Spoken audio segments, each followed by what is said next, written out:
धीमहि धियो यो नः प्रचोदयात्। ॐ भूर्भुवः स्वः तत्सवितुर्वरेण्यं भर्गो देवस्य धीमहि धियो यो नः प्रचोदयात्। तूने हमें उत्पन्न किया, पालन कर रहा है तू। तुझसे ही पाते प्राण हम, दुखियों के कष्ट हरता है तू।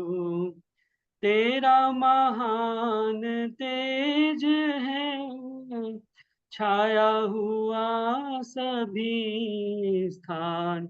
सृष्टि की वस्तु वस्तु में हो रहा है विद्यमान। तेरा ही धरते ध्यान हम, मांगते तेरी दया। ईश्वर हमारी बुद्धि को श्रेष्ठ मार्ग पर चला। ओम भूर्भुवः स्वः तत्सवितुर्वरेण्यं भर्गो देवस्य धीमहि धियो यो न प्रचोदयात्। ओम ओम ओम। सभी का स्वागत और धन्यवाद आर्य केंद्रीय सभा नगर निगम क्षेत्र फरीदाबाद के साप्ताहिक सत्संग में, जो कि प्रत्येक शुक्रवार को शाम 4 बजे से 5:30 बजे तक होता है। और आप सभी इस कार्यक्रम के साथ में नियमित रूप से जुड़े हुए हैं। आप सभी का ज्वाइन करने के लिए हार्दिक स्वागत, धन्यवाद और अभिनंदन। आइए आज के कार्यक्रम को भजनों की श्रृंखला से हम प्रारंभ करें और उसके बाद आदरणीय उषा मलिक जी का सुंदर व्याख्यान हमें सुनने के लिए मिलेगा। तो उससे पूर्व भजनों की श्रृंखला में सर्वप्रथम मेरी प्रार्थना आदरणीय कृष्णा भाटिया जी से, कृपया अपना माइक ऑन कर लें और अपना वीडियो भी ऑन करें। और एक भजन आदरणीय कृष्णा भाटिया जी, और उसके बाद में आदरणीय सुदर्शन चौधरी जी कृपया तैयार रहेंगे। धन्यवाद जितेंद्र जी, सभी को मेरी सादर नमस्ते। आइए प्रभु भक्ति का एक छोटा सा भजन जो प्रार्थना किए भक्त ने। हे हृदयेश्वर, हे सर्वेश्वर, हे हृदयेश्वर, हे सर्वेश्वर, हे प्राणेश्वर, हे सर्वेश्वर, हे हृदयेश्वर, हे सर्वेश्वर, हे परमेश्वर, हे प्राणेश्वर, हे समर्थ, हे करुणा सिंधु, हे समर्थ, हे करुणा सिंधु, विनती मम स्वीकार करो, विनती ये स्वीकार करो। हे सर्वेश्वर, हे परमेश्वर, हे सर्वेश्वर, हे परमेश्वर, हे हृदयेश्वर, हे प्राणेश्वर, हे हृदयेश्वर, हे प्राणेश्वर। हम तो आए शरण तुम्हारी, हम तो आए शरण तुम्हारी, नमस्कार स्वीकार करो, नमस्कार स्वीकार करो, विनती मम स्वीकार करो।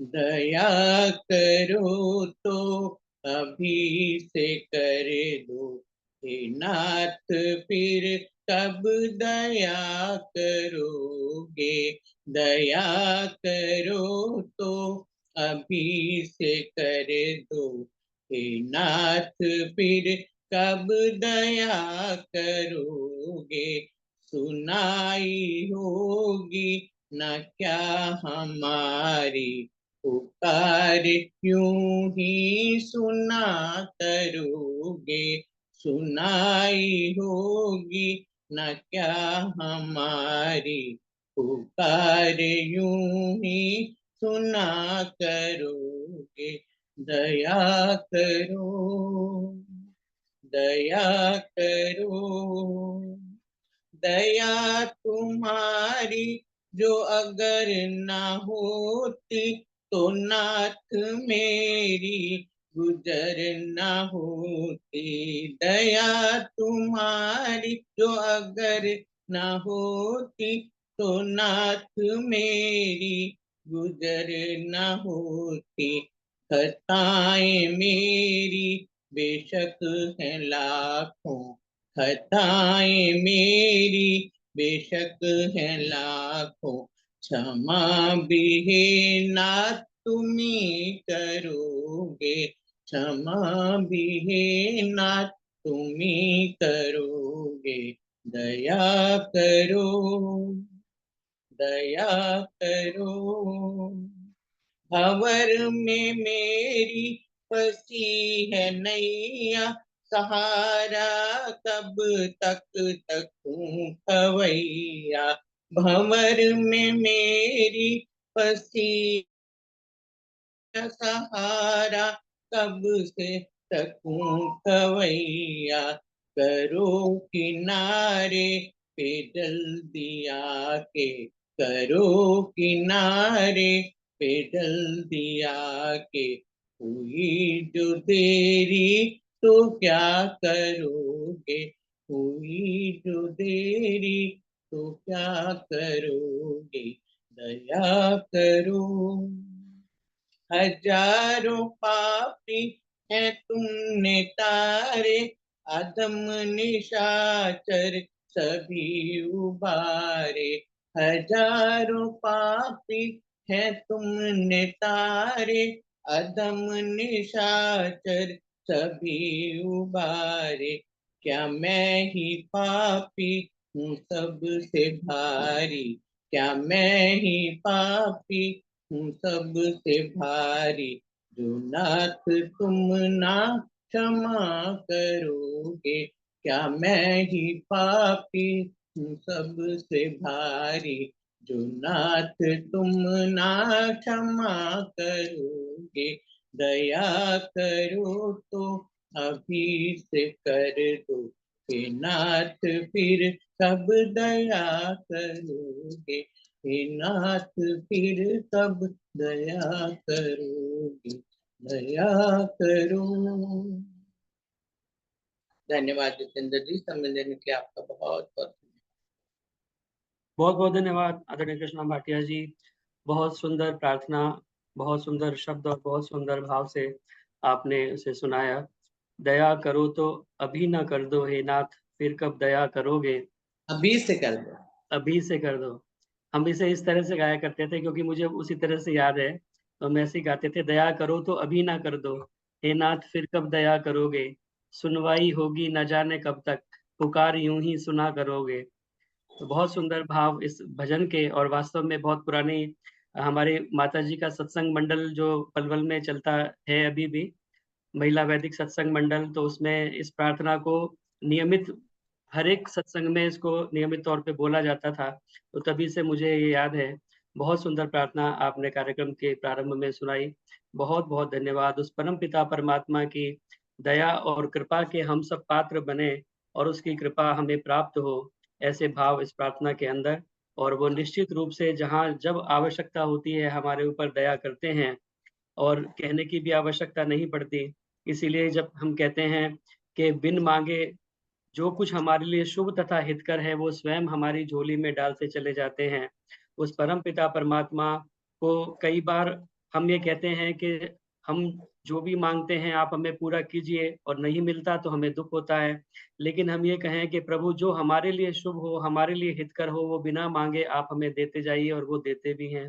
तो परमपिता परमात्मा से इस प्रकार की प्रार्थना हम सदा किया करें। बहुत सुंदर प्रार्थना के बोल आपने बोले, बहुत-बहुत धन्यवाद। आइए मेरी प्रार्थना आदरणीय सुदर्शन चौधरी जी से कृपया आएँ और अपना गीत रखें। आदरणीय सुदर्शन चौधरी जी और इसके बाद में सुलोचना जी C3 जनकपुरी से आप कृपया तैयार रहें। धन्यवाद जी, बहुत बहुत जितेंद्र जी और सभी उपस्थित आर्यजनों को मेरा सादर नमन। परिपूर्ण भक्ति से है परिपूर्ण भजन और प्रभु महिमा विशाल। प्रभु पूछे मुझसे, प्रभु पूछे मुझसे, मैं क्या चाहता हूँ, मैं तुझसे तुझे मांगना चाहता हूँ। प्रभु पूछे मुझसे, मुझे पहनना खाना पीना सिखाया, बहुत घूमने को जमाना दिखाया, सबको बहलने का बहाना बताया, सबको बहलने का बहाना बताया। अब तुझसे ही बहलना चाहता हूँ, मैं तुझसे तुझे मांगना चाहता हूँ। प्रभु पूछे मुझसे, हर एक शय में तेरा चमत्कार देखा, बहुत जन्म लेकर हर बार देखा, बनाया हुआ तेरा संसार देखा, बनाया हुआ तेरा संसार देखा, मगर अब तुझे देखना चाहता हूँ, मैं तुझसे तुझे मांगना चाहता हूँ। प्रभु पूछे मुझसे, तुझे कौन सा भाग गणिका का भाया, तुझे कौन सा भाव गणिका का भाया, था सदने की किस बात पर रहम खाया, अजामिल के तू किस इशारे पे आया, अजामल के तू किस इशारे पे आया, वही राज मैं जानना चाहता हूँ, मैं तुझसे तुझे मांगना चाहता हूँ। प्रभु पूछे मुझसे, गुनाहियों को होता है दीदार तेरा, गुनाह करने वाले गुनाहियों को होता है दीदार तेरा, तो फिर तो यकीनन है नंबर ये मेरा, खताओं का है न था सिंह में बसेरा, खताओं का है न था सिंह में बसेरा, मैं हर जुर्म की अब सजा चाहता हूँ, मैं तुझसे तुझे मांगना चाहता हूँ। प्रभु पूछे मुझसे, मैं क्या चाहता हूँ, मैं तुझसे तुझे मांगना चाहता हूँ। प्रभु पूछे मुझसे। धन्यवाद जी, बहुत बहुत समय देने का। बहुत-बहुत धन्यवाद आदरणीय सुदर्शन चौधरी जी। बहुत सुंदर लता सिंह जी का भजन आपने सुनाया। मैं तुझसे तुझे माँगना चाहता हूँ। और एक शायर भी यही कहता है कि माँग लूँ तुमसे तुम्ही को, माँग लूँ तुमसे तुम्ही को कि सब कुछ मिल जाए, 100 सवालों से फ़कत एक सवाल काफ़ी है। तो और कुछ ना माँग कर के परमपिता परमात्मा को ही माँग लिया जाए कि मुझे आप ही चाहिए, तो सब कुछ अपने आप स्वयं हमें प्राप्त हो जाएगा।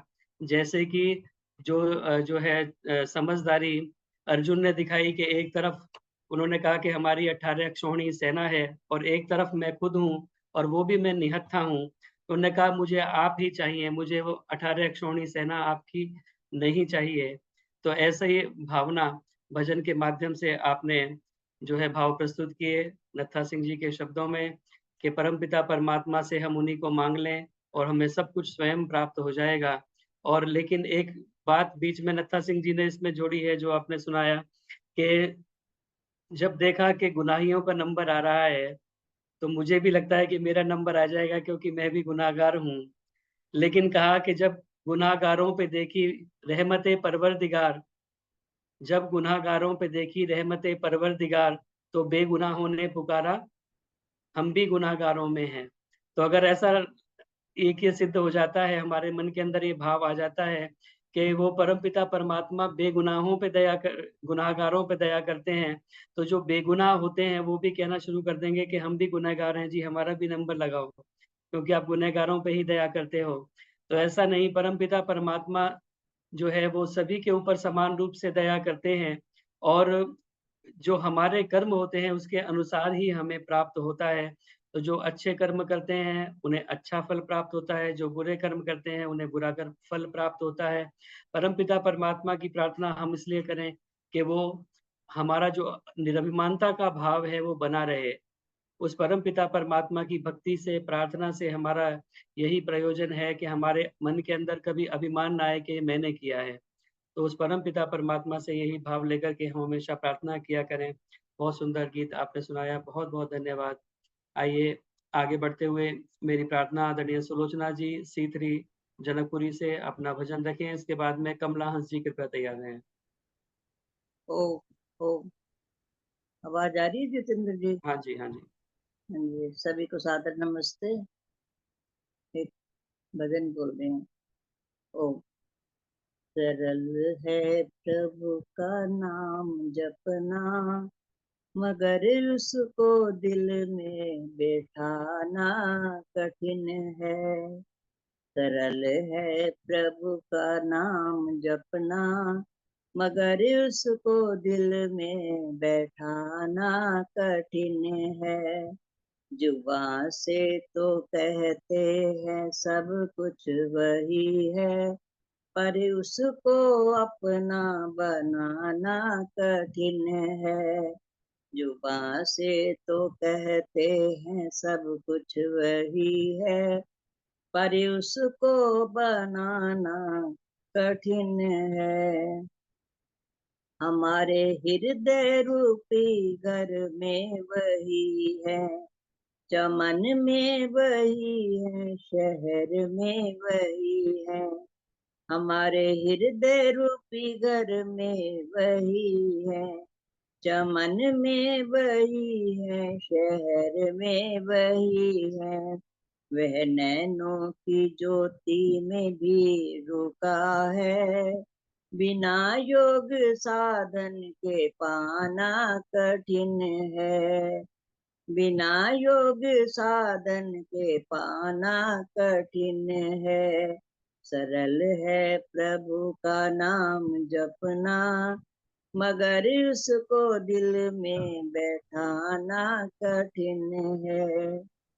कई वेद पाठी काजी भी देखे, कई वेद पाठी काजी भी देखे, बहुत से पुजारी नमाजी भी देखे, बहुत से पुजारी नमाजी भी देखे। सब अपनी अपनी हवा बांधते हैं, किसी को मगर काम आना कठिन है। सरल है प्रभु का नाम जपना, मगर उसको दिल में बैठाना कठिन है। नगर में रहें चाहे बनवास में हो, नगर में रहें चाहे बनवास में हो, उदासी बने चाहे सन्यास में हो, कर्मवीर हो चाहे रणवीर भी हो, मगर मन से मोह को मिटाना कठिन है, मगर मन से मोह को मिटाना कठिन है। सरल है प्रभु का नाम जपना, मगर उसको दिल में बिठाना कठिन है। सदा अपने गुण गाना सरल है, सदा अपने गुण गाना सरल है, किसी को परेशान करना सरल है, किसी को परेशान करना सरल है। हृदय में अभिरस बह देने वाला, प्रभु का तराना सुनाना कठिन है, कठिन है, कठिन है, कठिन है, प्रभु का नाम लेना कठिन है। सभी बीत जाएगी जीवन की घड़ियां, सभी बीत जाएंगी जीवन की घड़ियां, सभी टूट जाएंगी सांसों की कड़ियां, सभी टूट जाएंगी सांसों की कड़ियां। ये मानव का जीवन जो मिला है, ये मानव का जीवन जो मिला है, बिना भाग्य के उसको पाना कठिन है, बिना भाग्य के उसको पाना कठिन है। सरल है प्रभु का नाम जपना, मगर उसको दिल में बैठाना कठिन है। जुबां से तो कहते हैं सब कुछ वही है, पर सबको अपना बनाना कठिन है, पर सभी को अपना बनाना कठिन है। ओम ओम। धन्यवाद जतिंदर जी, समय देने के लिए। बहुत बहुत धन्यवाद आदरणीय सुलोचना जी, बहुत सुंदर गीत आपने सुनाया। सरल है प्रभु का नाम जपना, मगर उसको दिल में बिठाना कठिन है। और दूसरी तरफ हम देखें तो भगवान श्री कृष्ण गीता के अंदर कहते हैं कि ईश्वर सर्वभूतानां हृदयेशे अर्जुन तिष्ठति, वह परमपिता परमात्मा हम सभी लोगों के हृदय प्रदेश में बैठा हुआ है, निवास उसका हमारे हृदय प्रदेश के अंदर है। और आचार्य सत्यपति जी भी यही कहा करते थे कि हमारे हृदय प्रदेश में वह परमपिता परमात्मा का निवास है। तो ऐसे परमपिता परमात्मा को हृदय में बिठाना कठिन है। वास्तव में वो बैठा हुआ तो पहले से है, लेकिन हमें उसकी प्रतीति नहीं हो पाती, हम उसको विश्वास नहीं कर पाते, हम उसको जान नहीं पाते, देख नहीं पाते कि वो हमारे हृदय के अंदर ऑलरेडी बैठा हुआ है। हम कोशिश करते हैं कि हम उसे लेकर के आए, कहीं से अपने हृदय के अंदर आकर के बिठाएं, लेकिन वो बैठा हुआ है पहले से, केवल हमें जानने की आवश्यकता है। आके मिल तो ले जरा मेहमान से, देख ले दिल में ही बैठा है तेरे, आके मिल तो ले जरा मेहमान से, मांग बंदे मांग उस भगवान से, क्या मिलेगा मांग कर इंसान से। तो वो पहले से हमारे हृदय के अंदर बैठा हुआ है। केवल जो आवरण हमारे बीच में पड़ा हुआ है, जो पर्दा पड़ा हुआ है, मैं और मेरा यार एक ही बस्ती में बसते हैं और किस्मत की बदनसीबी के मिलने को तरसते हैं। तो वो ऑलरेडी बैठा हुआ है, लेकिन हमारी उससे बात नहीं हो पाती। कौन कहता है मुलाकात नहीं होती है, रोज मिलते हैं मगर बात नहीं होती है। तो उससे हमारी बात नहीं हो पाती, हम उसको उसकी प्रतीति नहीं कर पाते, अपने हृदय के अंदर बैठा हुआ है। आवश्यकता है कि जो आवरण हमारे बीच में पड़ा हुआ है, मल है, विक्षेप है, आवरण है, उसको पर्दे को हम हटाएं, तब उस परमपिता परमात्मा के दर्शन अब अपने हृदय प्रदेश के अंदर हम कर पाएंगे। दिल के आईने में है तस्वीर यार, दिल के आईने में है तस्वीर यार, जब जरा गर्दन झुकाई देख ली, तब हमारी वैसी स्थिति हो जाएगी। जब हमने प्रयास किया तभी उस परम पिता परमात्मा के दर्शन हम अपने हृदय प्रदेश के अंदर कर पाएँगे। तो बहुत सुंदर भाव आपने गीत के माध्यम से सुनाए। बहुत-बहुत धन्यवाद। बहुत सुंदर व्याख्या, बहुत सुंदर। नमस्ते जी। नमस्ते जी, नमस्ते जी। प्रार्थना आदरणीय कमला हंस जी से कृपया आएँ और जितेंद्र अपना जी आवाज आ रही है? हाँ जी, आवाज़ आ रही है। मिसेस जावरा बोल रही हूँ, समय हो तो मुझे देना है। जी, जी।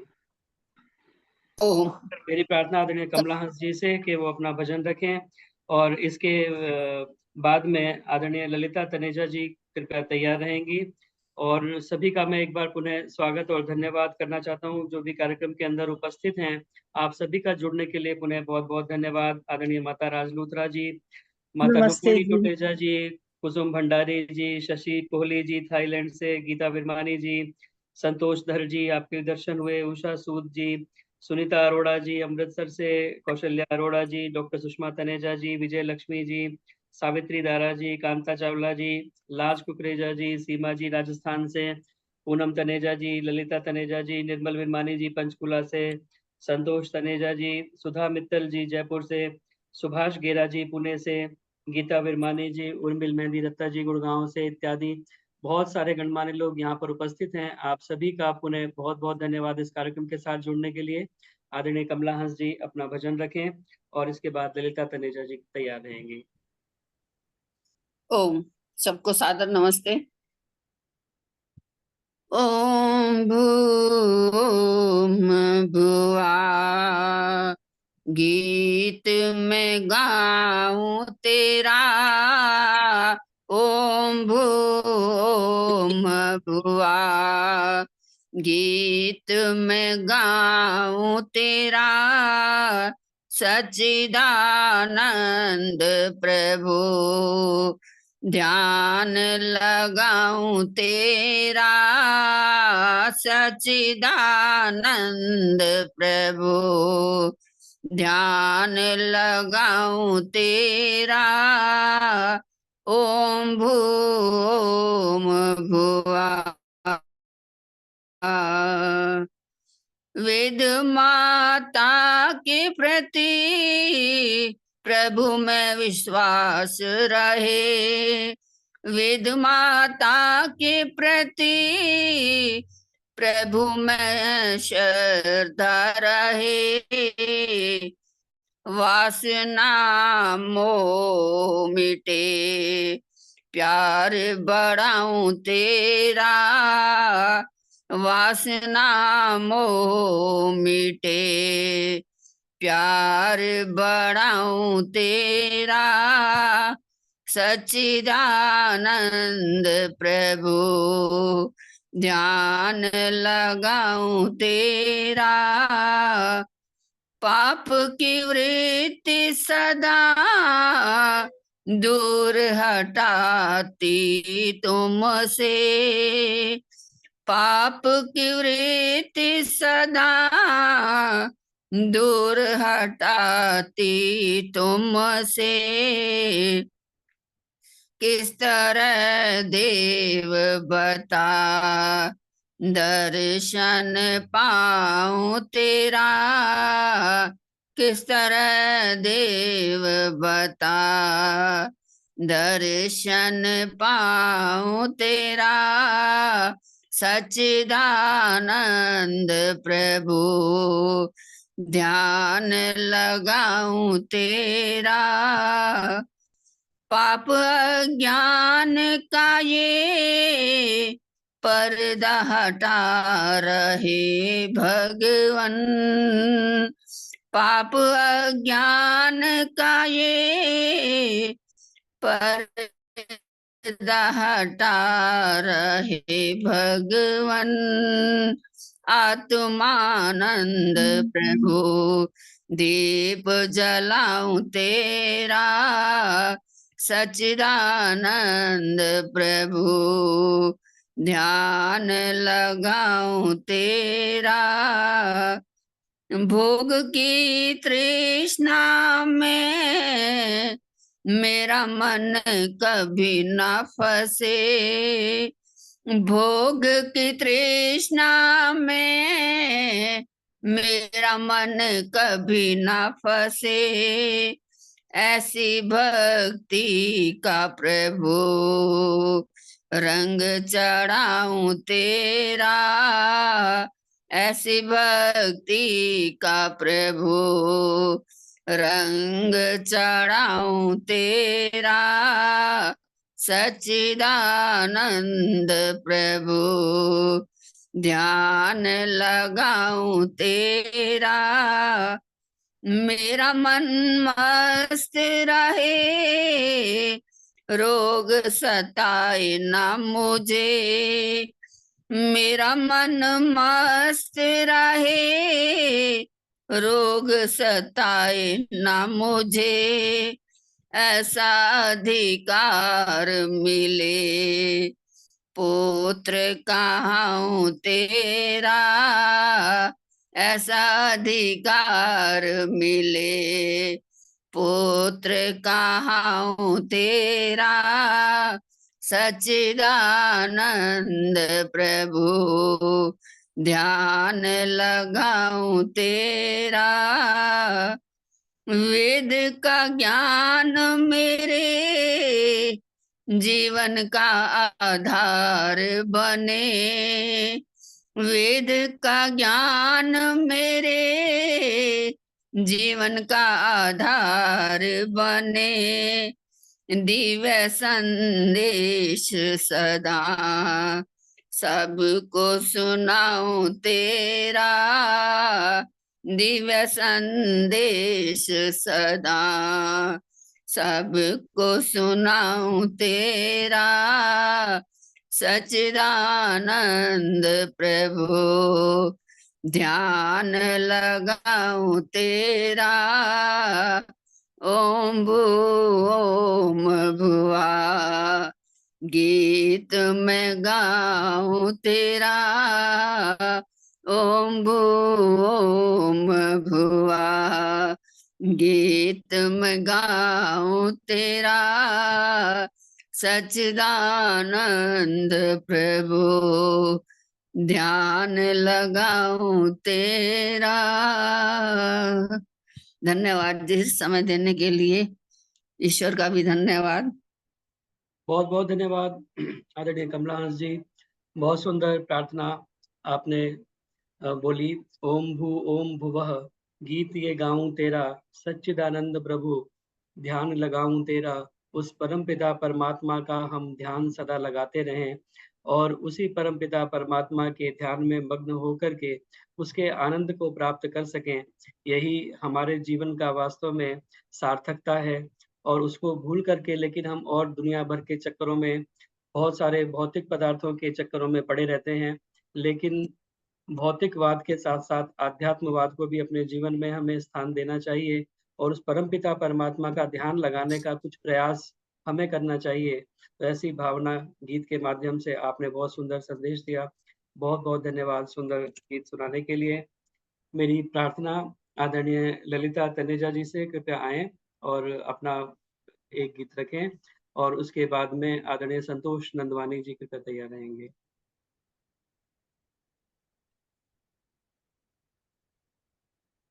ललिता तनेजा जी कृपया अपना माइक ऑन कर लीजिए।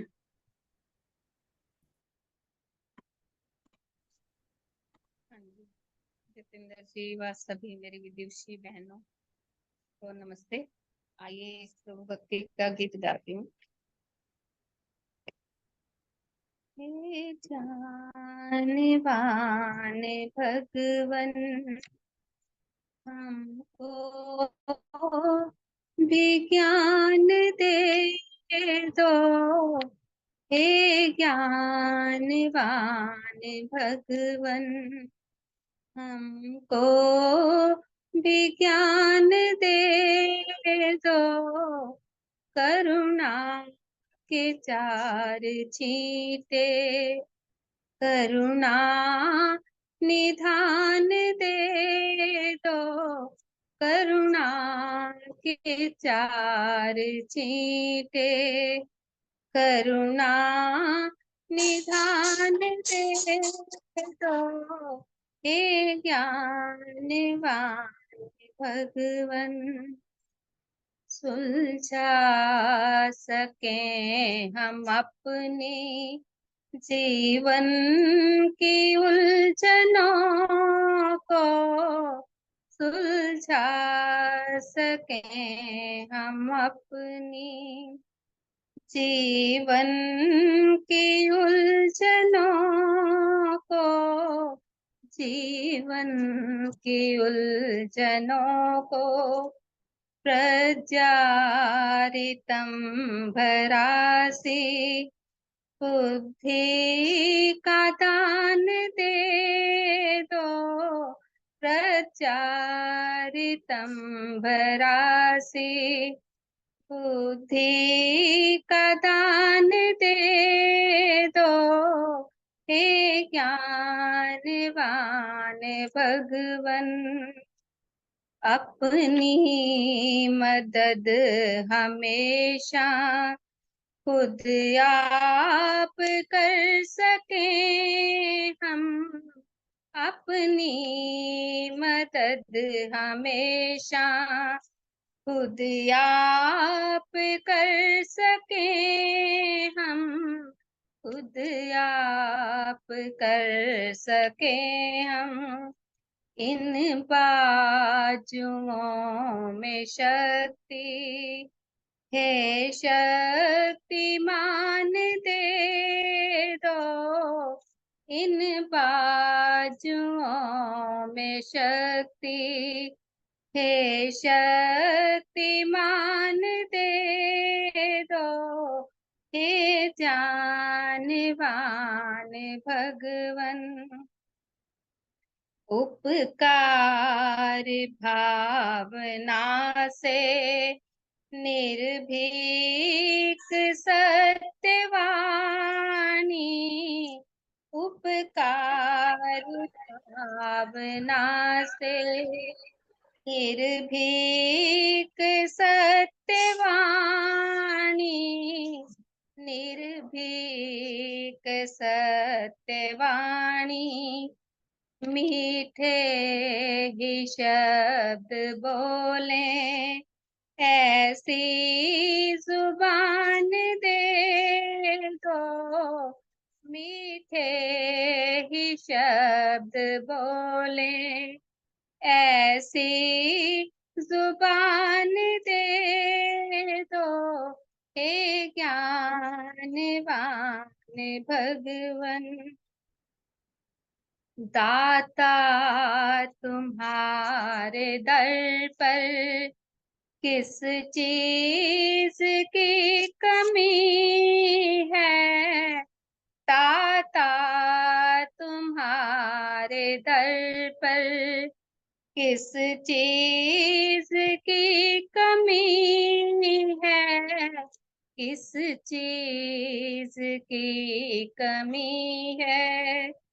चाहो तो निर्धनों को दौलत की खान दे दो, चाहो तो निर्धनों को दौलत की खान दे दो, हे ज्ञानवान भगवन तुम देवता हो सबकी बिगड़ी बनाने वाले, तुम देवता हो सबकी बिगड़ी बनाने वाले, बिगड़ी बनाने वाले जीवन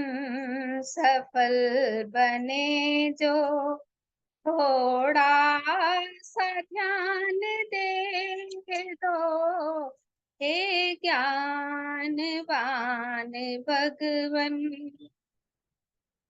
डर है पथिक तुम्हारा रास्ता न भूल जाए, डर है प्रभु तुम्हारा, रास्ता न भूल जाए, रास्ता न भूल जाए। भक्तों की मंडली में हमको भी स्थान दे दो, भक्तों की मंडली में हमको भी स्थान दे दो। हे ज्ञानवान भगवन, हमको भी ज्ञान दे दो, करुणा के चार छींटे करुणा निधान दे दो। हे ज्ञानवान भगवन। धन्यवाद जतिंदर जी समय देने के लिए। बहुत बहुत धन्यवाद आदरणीय ललिता तनेजा जी, आपने सभी को एक बार भक्ति रस में निमग्न कर दिया और बहुत ध्यानपूर्वक सभी आपका भजन सुन रहे थे। हे ज्ञानवान भगवन, हमको भी ज्ञान दे दो, करुणा के चार छींटे करुणा निधान दे दो।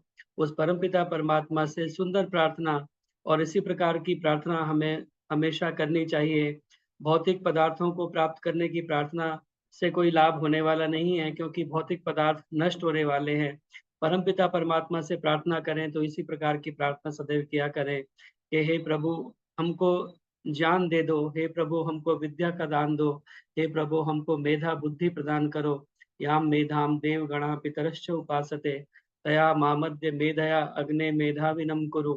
उस परमपिता परमात्मा से सदैव इस प्रकार की सुंदर प्रार्थनाएं हम किया करें। और आज मुझे लगता है सभी ने एक से बढ़कर एक सुंदर प्रार्थनाएं अपने गीतों के माध्यम से बोली हैं। तो आप सभी बहुत बहुत साधुवाद और धन्यवाद के पात्र हैं। इतनी सुंदर प्रार्थनाएं आप लेकर के आते हैं। पुनः सभी का बहुत बहुत धन्यवाद। मेरी प्रार्थना आदरणीय संतोष नंदवानी जी से, कृपया आए अपना गीत रखें। आदरणीय संतोष नंदवानी जी। एक भजन का समय मुझे भी देना। जी जी जी, मैंने नाम आपका लिखा हुआ है, आपका मैसेज मिला था। संतोष नंदवानी जी अपना भजन रखें। और अभी समय 2 गीतों का और है, तो उर्मिल जी आप ही तैयार रहिएगा इसके बाद में। उर्मिल मेहंदी रफ्ता जी। फरीदाबाद आर्य समाज के सभी जुड़े हुए भाई बहनों को मेरा सादर नमन, सादर अभिनंदन, सबका स्वागत है। बहुत ही सुंदर कार्य चल रहा है, बहुत ही सुंदर कार्यक्रम चल रहा है। कुछ दिन पहले हमारे सम्माननीय भाई जितेंद्र सरल जी ने श्रेष्ठ कर्म यज्ञ का प्रतिरूप सरल सेवा साधना सदन का शिलान्यास बहुत ही सुनियोजित रूप से अत्यधिक सुंदर कार्य किया है। उनको बहुत बहुत बधाई है।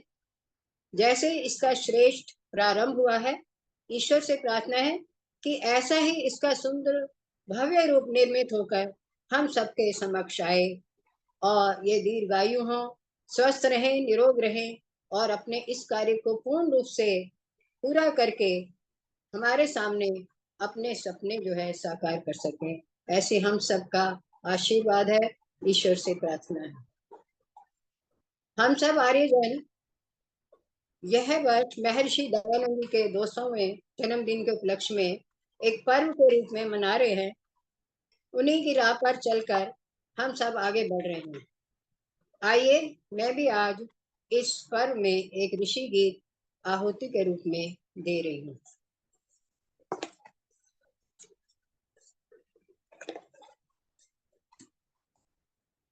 ओ मेरे देव दयानंद, ओ स्वामी देव दयानंद, ओ देव दयानंद, ओ स्वामी देव दयानंद, तेरा सौ अभिनंदन, तुझे शत शत अभिनंदन। ओ स्वामी मेरे देव दयानंद, ओ तेरा सौ अभिनंदन, तुझे शत शत अभिनंदन। हुआ अज्ञानता का दूर अंधेरा, आर्य जनों का हुआ नया सवेरा। घर घर ज्ञान के, घर घर ज्ञान के दीप जले तेरे कारण हो। घर घर ज्ञान के दीप जले तेरे कारण, जन जन को हम सब को मिला है ये नवजीवन। मेरे देव दयानंद, ओ मेरे देव दयानंद, तुम्हें शत शत है वंदन, तुम्हें है शत शत वंदन। झाड़ झंकार तूने जड़ से उखाड़ा, झाड़ झंकार तूने जड़ से उखाड़ा।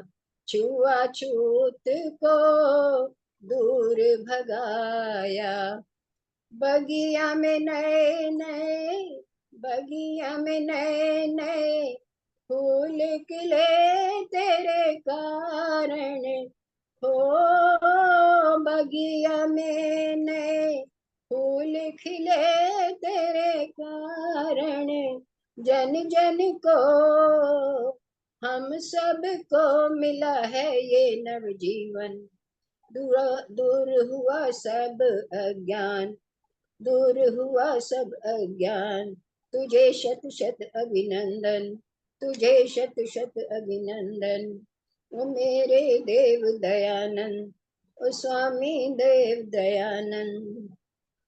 अंधेरों ने काबू किए थे उजाले, अंधेरों ने काबू किए थे उजाले। लगाए हुए थे दिमागों पे ताले, ऋषि रोशनी का, ऋषि रोशनी का, ऋषि रोशनी का दिया बन के आया हो। ऋषि रोशनी का तुम्हें शत शत अभिनंदन, तुम्हें शत शत अभिनंदन। ओ मेरे देव दयानंद, ओ मेरे देव दयानंद।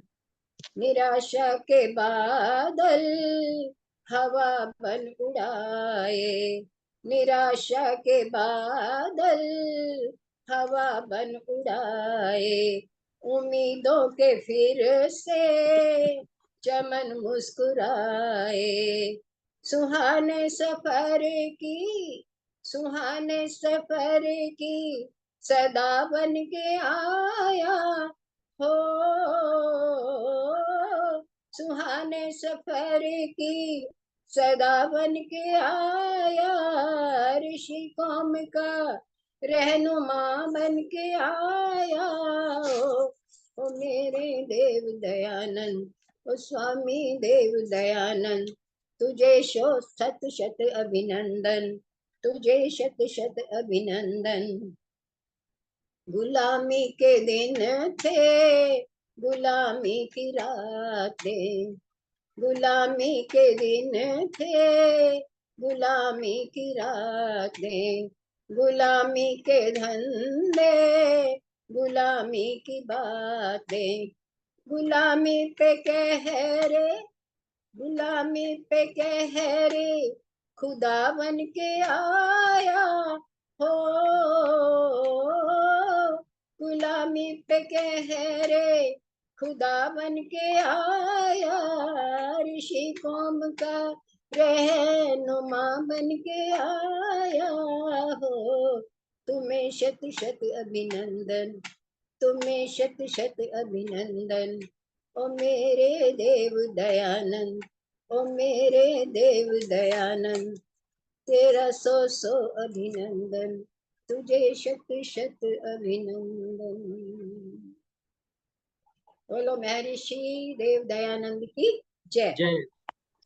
बहुत बहुत धन्यवाद, धन्यवाद आपने आदरणीय समय दिया, संतोष आपका बहुत बहुत धन्यवाद। जी। बहुत बहुत धन्यवाद आदरणीय संतोष नंदवानी जी। बहुत सुंदर ऋषि का गीत आपने सुनाया। और ऋषि का गीत ना हो तो कार्यक्रम अधूरा सा लगता है। आपने वो कमी पूरी की। महर्षि दयानंद का गीत सुना करके तुझे है सौ सौ वंदन, करे तेरा अभिनंदन। भारत की जबकि नैया मझधार में पड़ी थी, तूने ही बन के केवट पहुंचा दिया किनारे। हमको पिलाया अमृत, खुद जहर पी गया तू। तूने हमारी खातिर सब कष्ट थे सहारे। कातिल को अपने स्वामी जीवन का दान देकर, तेरी जान के भी दुश्मन तुझे जान से थे प्यारे। तू वो दिया था जिसने लाखों दिए जलाए, दी रोशनी पथिक घर जगमगाए सारे। उस महर्षि दयानंद सरस्वती का एहसान हम कभी भूल नहीं सकते, उसके उपकारों को कभी भूल नहीं सकते। उसी ऋषि को आपने गीत के माध्यम से याद किया। बहुत बहुत धन्यवाद सुंदर गीत सुनाने के लिए।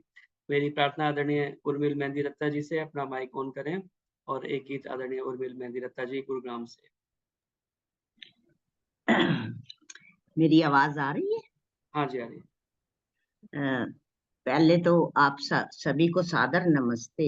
जितेंद्र जी, किसी कारणवश मैं वहाँ शामिल नहीं हो सकी आपके सुंदर कार्यक्रम में। जितेंद्र जी, आपको पहले तो जन्म दिवस की बहुत बहुत बधाई और शुभकामनाएं। और जो आपने सरल साधना सदन के शिलान्यास का बीड़ा हाथ में लिया, ईश्वर आपको हर कदम पर सफलता दे। और अंतरराष्ट्रीय यज्ञ सफलतापूर्वक संपन्न हुआ, बहुत ही प्रसन्नता हुई। कुछ पंक्तियां थोड़ी जो पुराना ही भजन है रख रही हूँ।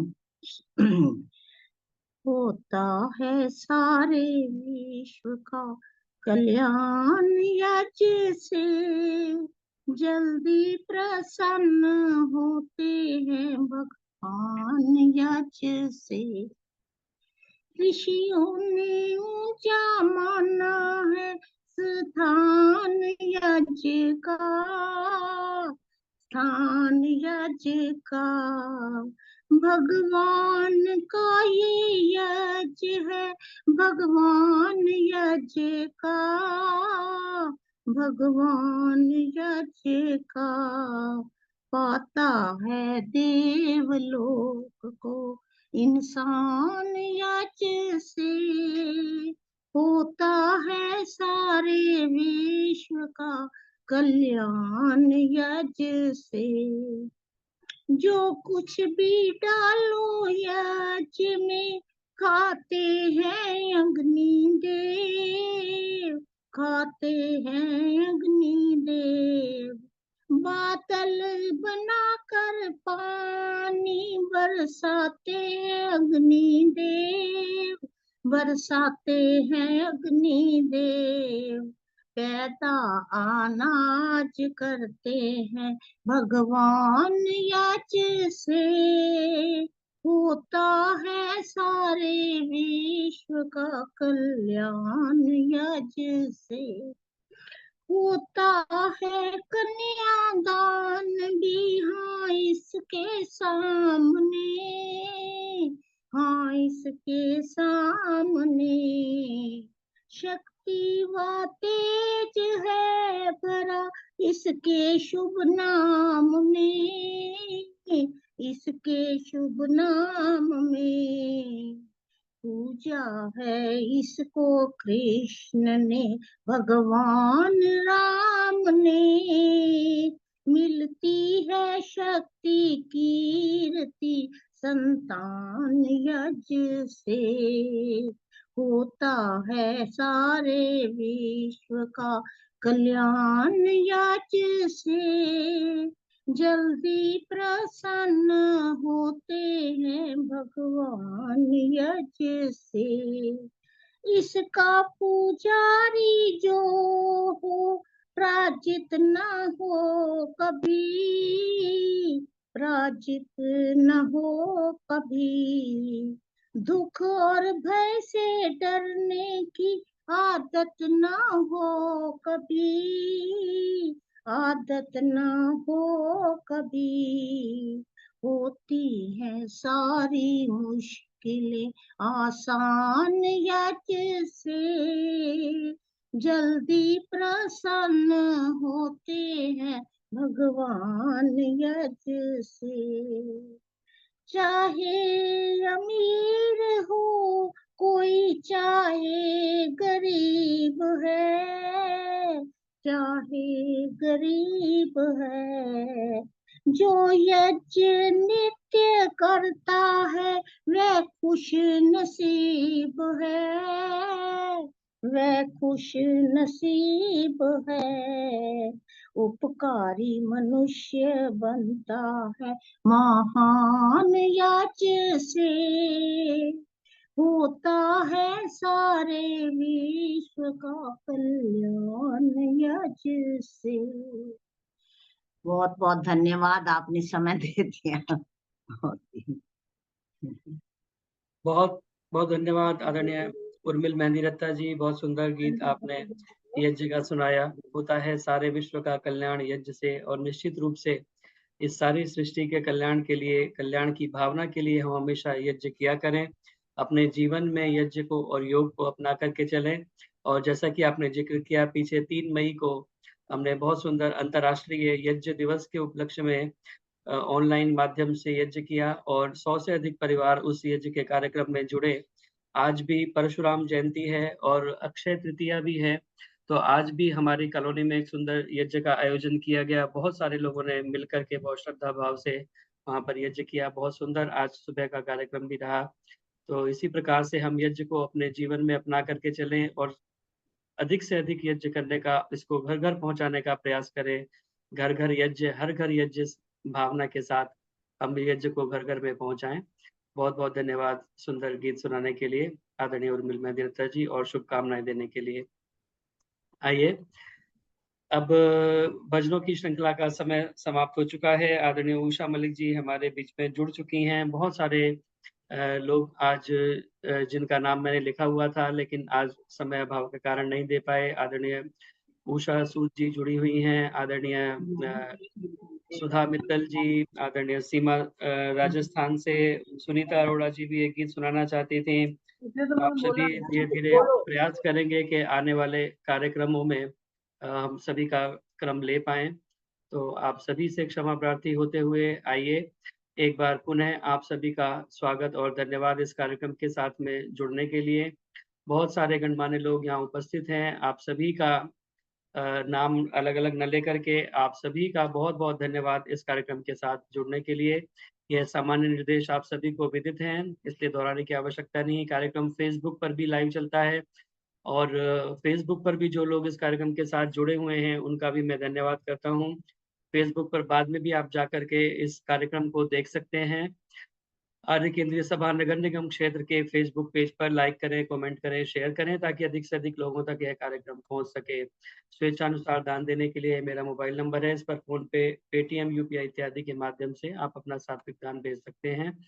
अब मैं स्वागत करना चाहता हूं, हमारे मध्य में आदरणीय उषा मलिक जी उपस्थित हैं और आप सभी उनसे परिचित हैं। बहुत ही सुंदर, बहुत सरल तरीके से वो अपना विषय प्रस्तुत करती हैं और बहुत ही अच्छे प्रकार से उसे समझाने का प्रयास करती हैं। जो अच्छे से स्वयं समझ लेता है विषय को, वही दूसरे को अच्छे से समझा पाता है। तो बहुत ही स्वाध्यायशीला आप हैं और बहुत नया नया स्वाध्याय करके विभिन्न मंत्रों को, योग दर्शन को, विभिन्न कठिन विषयों को भी बहुत सरलता से हमारे बीच में प्रस्तुत करने की कला आपके अंदर है।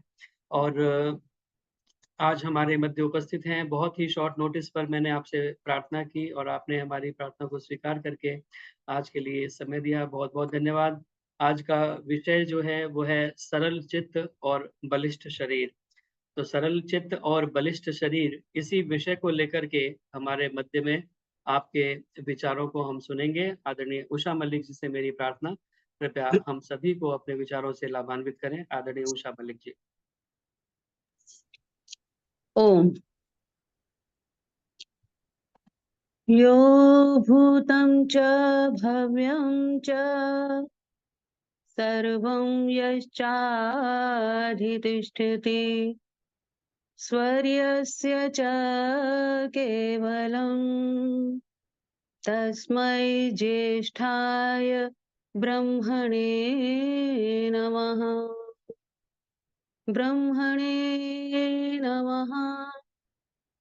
ब्रह्मणे नमः। तीनों कालों का जिसे पूरा यथावत ज्ञान है। सृष्टि सारी में प्रतिष्ठित बस वही भगवान है स्वयं सुख रूप केवल मुक्तिदाता नाम है। उस महात्म ब्रह्म को श्रद्धा समेत प्रणाम है।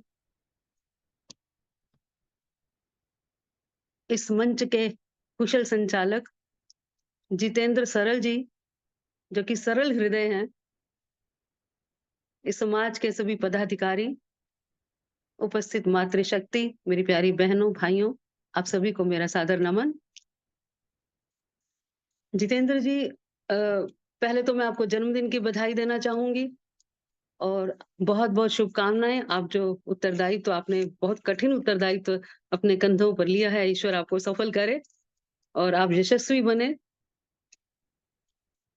अभी बहुत ही सुंदर चल रहे थे भजन, आदरणीय तनेजा जी ने भी बड़ा सुंदर भजन बोला, उसके बाद संतोष नंदवानी जी ने भी बहुत सुंदर भजन बोला और अंत में उर्मिल जी ने जो भजन बोला, होता है सारे विश्व का कल्याण यज्ञ से। और मेरा ये मंत्र भी थोड़ा सा यज्ञ से ही संबंधित है। तो जैसे आकि, और मैंने इसीलिए थोड़ा सा लिया क्योंकि बिल्कुल सही कह रहे हैं जितेंद्र सरल जी की 3 तारीख को जो हमने यज्ञ दिवस मनाया, सब जगह यज्ञ हुए, विभिन्न स्थानों पर बड़े बड़े यज्ञ हुए और पार्कों में भी हुए, सब जगह पर। तो हमें इसको और अधिक अपने पुरुषार्थ से और अधिक विस्तार देना है। ईश्वर करे बहुत अधिक हमारा विस्तार हो यज्ञ, हमारी परंपरा का। तो अब जो मैं वेद का मंत्र ले रही हूं वो है यजुर्वेद का पहले अध्याय का 9वां मंत्र। और उस मंत्र में क्या है, यजमान और भौतिक अग्नि के धर्म का, भौतिक अग्नि के साथ यजमान का उस तरह से कनेक्ट है, जो किस तरह से उस कनेक्ट से के साथ जब जुड़ता है भौतिक अग्नि के साथ और ईश्वर की अग्नि के साथ, तो क्या क्या उसके अंदर बदलाव आने चाहिए, आ सकते हैं, क्या लाभ होता है उसको। तो ये थोड़ा सा इस मंत्र में आएगा। और यद्यपि हम सभी जानते हैं कि जो यजुर्वेद है वो यज्ञ का, कर्म कांड का वेद है, जिसमें हम कहते हैं ना, यज्ञ वही श्रेष्ठतमम कर्म। यज्ञ जबकि विस्तार दिया जाए तो यज्ञ कई प्रकार के हैं। ईश्वर भी सृष्टि में यज्ञ कर रहा है, सबसे बड़ा तो ईश्वर यज्ञ कर रहा है पुरोहित बन के। हम ये जो हम पहला जो मंत्र बोलते हैं कि अग्निम ईड़े पुरोहितम, तो वो उसमें वो एक तरह से इसका एक भाव ये भी है कि वो पुरोहित बन के पूरी सृष्टि में यज्ञ कर रहा है। एक दूसरा भाव भी है, वो हम दूसरे भाव से भी लेते हैं उसको। तो एक तो परमात्मा इस पूरी सृष्टि में यज्ञ कर रहा है, फिर हम मनुष्य जाति के लोग देव यज्ञ कर रहे हैं, जो हम कहते हैं कि परम धर्म है यज्ञ करना। क्योंकि जो हम गंदगी फैलाते हैं और जो स्थावर जगत है, जो पेड़ हैं, वो तो बल्कि ऑक्सीजन देते हैं हमारे को, हमारे लिए लाभ पहुंचाते हैं। पशु भी हमारे लिए कई मायने में लाभ पहुंचाते हैं। एक बार स्वामी जीवनानंद जी भी आए थे, कह रहे थे कि मनुष्य ही है जो सबसे ज्यादा गंदगी फैलाता है, प्रदूषण फैलाता है, और इसलिए मनुष्य के लिए बहुत अधिक आवश्यक है कि हम यज्ञ कर्म करें। तो एक तो इसलिए ये देव यज्ञ को इसलिए महर्षि दयानंद ने नित्य कर्म कह दिया, और साथ ही साथ वो भी परोपकार के कार्य, जो सेवा के कार्य हैं, जितने भी परोपकार के, सेवा के, निष्काम कर्म हैं, उनको भी यज्ञ की श्रेणी में, चाहे गीता हो चाहे कहीं भी देख लीजिए, उनको भी यज्ञीय कर्म कहा गया। तो यज्ञ के साथ जुड़ना मनुष्य के लिए बहुत आवश्यक है, क्योंकि और इसीलिए यज्ञीय व्यवहार वाला मनुष्य, इस वेद मंत्र की जब व्याख्या होगी तो उसमें यही आएगा कि यज्ञीय व्यवहार वाला मनुष्य, जो मनुष्य यज्ञीय व्यवहार वाला है, अर्थात जो यज्ञ भी करता है, सेवा भी करता है, परोपकार भी करता है, ऐसा मनुष्य जो कि यज्ञीय व्यवहार वाला है। तो चलिए हम शुरू करते हैं, उस मंत्र पर आते हैं। मंत्र है पहले अध्याय का 9वां मंत्र। क्या है वो मंत्र? अहनुतम असि हविर्धानम दृहस्व माँ हुआ ते यज्ञपति माँ वार्षित विष्णु त्वा क्रमताम उरुवाताय अपहतम वृक्ष यच्छन्ताम पंच। तो थोड़ा थोड़ा एक एक लेते हुए छोटा छोटा टुकड़ों में हम इसकी व्याख्या करेंगे। पूरा एक मंत्र की एकदम से व्याख्या करूंगी तो कुछ समझ में नहीं आएगा, तो थोड़े थोड़े शब्दों को लेते हुए हम इसकी व्याख्या करेंगे। पहले थोड़ा सा शाब्दिक अर्थ और फिर पूरी व्याख्या उसको, फिर अगले चरण पर हम आएंगे। तो सबसे पहले इन्होंने कहा अहनुतम असि हविर्धानम। अहनुतम का अर्थ है कि जो कुटिलता रहित हो, मनुष्य जो कि कुटिलता रहित हो, अहनुतम असि। तो हे मनुष्य तुम क्या हो, कुटिलता रहित हो, तो हो गया अनहुतम हसी। फिर कहा हविर्धानम।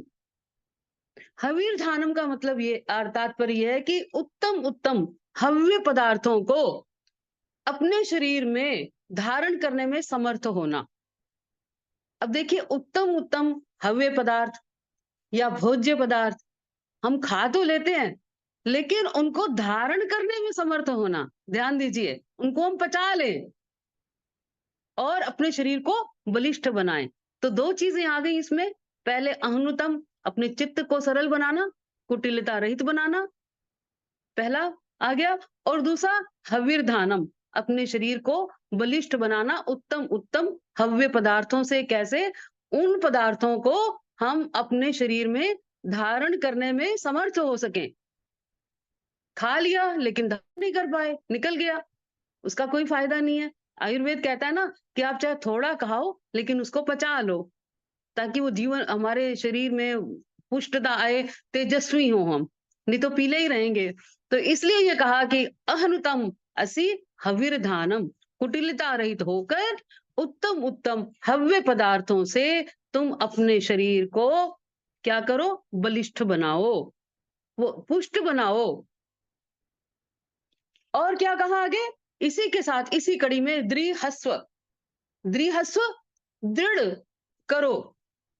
उस जो आपका शरीर में जो सरल जो दृढ़ता आ रही है, किससे दृढ़ता आ रही है? जो भोजन आपने किया, जो हव्य पदार्थ आपने लिए, उत्तम उत्तम हव्य पदार्थ, उससे अपने आप को दृढ़ करो। और जो चित्त की सरलता है आपकी, उसको भी दृढ़ करो। ध्यान दीजिए, क्या कहना चाह रहे हैं कि आप इस धर्म के साधनभूत यज्ञीय व्यवहार वाले शरीर को सुदृढ़ करो, मन को भी सुदृढ़ करो और शरीर को भी सुदृढ़ करो। क्या कहा? मन को भी सुदृढ़ करो और शरीर को भी सुदृढ़ करो। मन को कैसे सुदृढ़ करना है? कुटिलता को दूर करके, सरल बना के, मन को अपने स्वच्छ और पवित्र करके। कहा भी जाता है ना, मेरा बिछोना ओढ़ना हो पवित्र परमेश्वर। मन के अंदर पवित्रता लेकर आए, कुटिलता को दूर करें, अपने चित्त को सरलता की ओर ले जाएं, सरल चित्त बना लें और उसको दृढ़ करें। ऐसा नहीं कि हम भटक जाएं, ऐसे ही अपने शरीर को बलिष्ठ बनाएं। क्योंकि क्या कहा? धर्म के साधन भूत ये मेरा शरीर, क्योंकि ये साधन है मेरा शरीर और ये मेरा मन, जो कि धर्म के कार्यों में आगे लेके जाएगा। क्योंकि क्यों कहा ऐसे? क्योंकि अगर हम अपने शरीर को बलिष्ठ नहीं बनाते तो क्या होगा? बलिष्ठ नहीं है तो हम यज्ञ कर्म भी नहीं कर सकते। मैंने देखा है ऐसे कि बहुत बुजुर्ग हो गए, जो अब बच्चे नहीं हवन करते, समय नहीं है। अब ऐसे लोग हैं जो कि 80 साल से ऊपर हो गए, जो जीवन में नित्य प्रति यज्ञ किया करते थे, और वो कह रहे थे कि अब हमारा हवन जो है वो छूट गया है, हम यज्ञ नहीं कर पा रहे। क्यों? क्योंकि शारीरिक रूप से अक्षम हो गए। अब मानसिक दुर्बलता या शारीरिक दुर्बलता, इसके कारण हम यज्ञों को नहीं कर पाते, सेवा नहीं कर पाते, परोपकार के कार्य नहीं कर पाते। तो इसलिए क्या कह रहा है वेद कि अपने आप को दृढ़ करो, मानसिक स्वास्थ्य के प्रति और शारीरिक स्वास्थ्य के प्रति अपने आप को दृढ़ करो। और आगे क्या कह रहे हैं? यहां तक कह दिया, यहां पर बात समाप्त हो गई कि अपने पुरुषार्थ से, अपने हव्य पदार्थों से अपने मन को और शरीर को दृढ़ करो। अब क्या कहा? आगे क्या कहते हैं? मां हुआ। मां हुआ मतलब तात्पर्य कि इस प्रवृत्ति को छोड़ो मत। ये जो प्रवृत्ति है शरीर को बलिष्ठ करना, और मानसिक बल प्रदान करना अपने भव्य पदार्थों के द्वारा या हमारे स्वाध्याय के द्वारा, उसको छोड़ो मत। माँ हुआ अपनी सरलता और पोषक पदार्थों को ग्रहण करने से अपने शरीर को बलिष्ठ बनाए रखने की प्रवृत्ति को छोड़ो मत। मैंने अभी कहा ना कि छोड़ देंगे तो क्या होगा, कमजोर हो जाएंगे। और क्या होगा, देखिए वेद भी कहता है कि अगर आप स्वस्थ नहीं हैं तो वो पाप है, क्योंकि स्वस्थ रहकर आप जो अपने जीवन से उत्तम कर्म कर सकते हो उससे आप वंचित हो जाओगे। जीवन का उद्देश्य क्या है? उत्तम कर्म को करना, यज्ञीय कर्मों को करना, यज्ञीय व्यवहार को करना, वो हम नहीं कर पाएंगे। इसलिए बहुत सावधान होकर हमें क्या करना है, बिल्कुल छोड़ना नहीं है। माँ हुआ इस प्रवृत्ति को कभी मत छोड़ो। दूसरा पॉइंट इन्होंने क्या कहा कि इस प्रवृत्ति को छोड़ो मत, सजग होकर, बिल्कुल सावधान होकर इस प्रवृत्ति को बनाए रखो कि हमने अपना आत्मिक बल बढ़ाना है और शारीरिक बल को बढ़ाना है, ताकि हम यज्ञीय कार्य को कर सके। अब यहाँ तक तो ये बात होगी, मनुष्य के स्तर तक होगी कि हमें पुरुषार्थ करना है। क्योंकि देखिए परमात्मा भी क्या कहता है वेद के माध्यम से कि पहले पुरुषार्थ करो फिर ईश्वर की कृपा। तो यहाँ पर इन्होंने पहले तो पुरुषार्थ की बात की कि इस प्रवृत्ति को छोड़ो मत, अपने शरीर को, अपने मन को बलिष्ठ बनाओ। फिर आगे क्या कहते हैं, फिर आगे आ जाती है ईश्वर के ऊपर बात। अब ये कहते हैं ते यज्ञपति माह्वार्षित, कि तुम्हारे ते यज्ञपति, तुम्हारे जो ये जो यज्ञ व्यवहार वाला शरीर है, इसका जो पालक परमात्मा है, पालक परमेश्वर है। यज्ञपति कहा ना कि तुम्हारे इस यज्ञ व्यवहार वाले शरीर का जो पालक परमेश्वर है। या फिर भी बोल दिया इन्होंने, परमेश्वर के अतिरिक्त क्या बोला इन्होंने कि जो अन्य यज्ञीय व्यवहार वाले विद्वान लोग हैं, दो ले लिए इन्होंने, परमात्मा भी ले लिया और यज्ञीय व्यवहार वाले विद्वान लोग भी ले लिए, कि वो तुम्हारे को क्या करें, कभी ना छोड़े। माह्वार्षित, कि तुम अपना पुरुषार्थ तो करो ही करो, लेकिन ये भी तुमको कभी ना छोड़े। परमात्मा भी तुमको बीच भंवर में ना छोड़ दे, विद्वान लोग भी तुमको बीच में ना छोड़ दें। अच्छा वो छोड़ेंगे कब हमको? छोड़ेंगे वो तभी जब वो देखेंगे ये तो कुछ कर नहीं रहा, मैं क्यों करूं। हम कह देते हैं ना भगवान भी तभी सहायता करता है जब ईश्वर करे, जब हम कर रहे होंगे तो वो तभी हमारी सहायता करेगा, तभी हमारा मार्गदर्शन करेगा ईश्वर भी। विद्वान लोग भी तभी हमारा मार्गदर्शन करेंगे। वो कहेंगे ये बहुत पुरुषार्थ कर रहा है, तो वो उत्साहवर्धन करेंगे, वो हमको छोड़ेंगे नहीं, हमारा मार्गदर्शन करेंगे। और इसीलिए कहा कि ते यज्ञपति माह्वार्षित, वो भी तुमको कभी ना छोड़े, ताकि तुम जो अच्छा कार्य कर रहे हो उस कार्य के प्रोत्साहन के रूप में वो मार्गदर्शन करेंगे तुम्हारा। कई बार ऐसे होता है हम जो पुरुषार्थ करते हैं किसी भी कार्य के लिए, तो उसको जब सही दिशा मिल जाती है, ध्यान दीजिए, जब सही दिशा मिल जाती है, जब मार्गदर्शन मिल जाता है, तो वो कार्य बड़ी आसानी से हो जाता है, उसमें समय भी कम लगता है। तो इसीलिए कहा कि तुम पुरुषार्थ करो, लेकिन साथ में ईश्वर और जो विद्वान लोग हैं वो भी तुम्हें मार्गदर्शन करते रहे, वो तुम्हें कभी ना छोड़े, वो भी तुम्हें कभी ना छोड़े। ते यज्ञपति माह्वार्षित। फिर आगे क्या कह रहे हैं, फिर आगे फिर और ईश्वर की कृपा की बात हो रही है। विष्णु त्वाक्रमताम, विष्णु कौन है? सर्वव्यापक प्रकाशक परमेश्वर। और वो क्या करे, वो तुझ उपासक पर आरूढ़ हो, त्वाक्रमताम, तुझ उपासक पर, जो कि तू यज्ञ व्यवहार वाला उपासक है, वो सर्वत्र व्यापक परमेश्वर तुझ पर आरूढ़ हो। कैसे? ताकि जब वो तेरे सिर पर रहेगा एक छत्र छाया की तरह, तो तू अपना जीवन कैसे करेगा? अनुशासित रखेगा, ताकि तेरा जीवन अनुशासित रहे। इसलिए ईश्वर तेरे ऊपर सदा उसकी छत्र छाया, ईश्वर की छत्र छाया बनी रहे, इसीलिए कहा आरूढ़ रहे, विष्णु त्वाक्रमताम। अब यहाँ पर थोड़ा सा मैं ये बताना चाहूंगी कि ये विष्णु जो है इस मंत्र का देवता है। विष्णु जो कि सर्वत्र व्यापक है चराचर जगत में, और जो यज्ञपति है इस मंत्र का प्रतिपाद्य विषय है। इस मंत्र का प्रतिपाद्य विषय यज्ञपति और मंत्र का देवता विष्णु है। और क्योंकि विष्णु जो सर्वत्र व्यापक है चराचर जगत में, और जैसे अग्नि सर्वत्र व्यापक है, इस जगत में, सभी पदार्थों में। तो इसलिए महर्षि दयानंद ने इस मंत्र में जो बोला है कि प्रतिपाद्य विषय ईश्वर भी है और अग्नि भी है।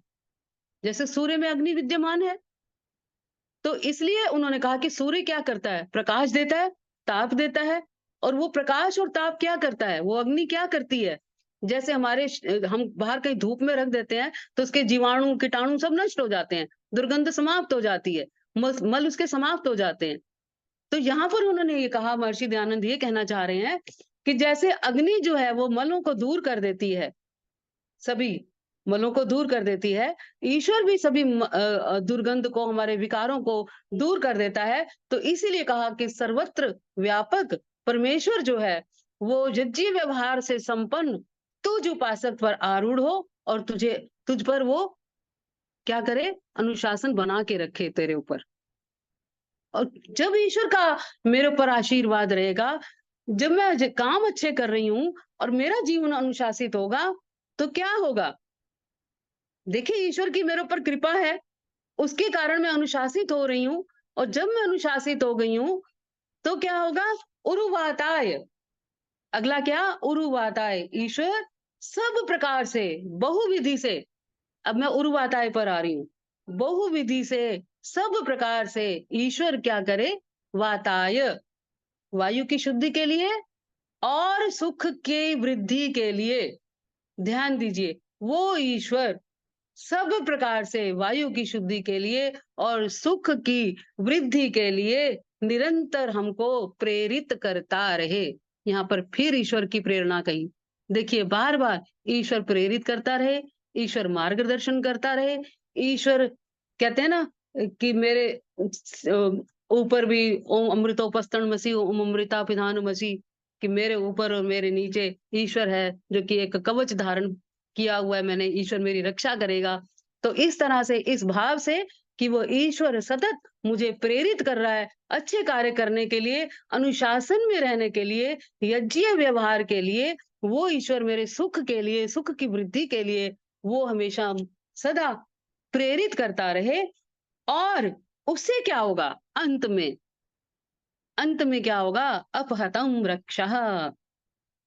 वो जो परमात्मा है उसके चिंतन से, या फिर जैसे भी मैंने बोला सूर्य के प्रकाश से क्या होगा? हमारी चित्त वृत्तियों के विकार समाप्त हो जाएंगे, शरीर की दुर्गंध आदि जो कष्ट, जो दोष हैं, उनका निवारण हो जाएगा। ध्यान दीजिए, अंत में क्या बात आ गई जो मैंने कही थी? सरल चित्त और बलिष्ठ शरीर।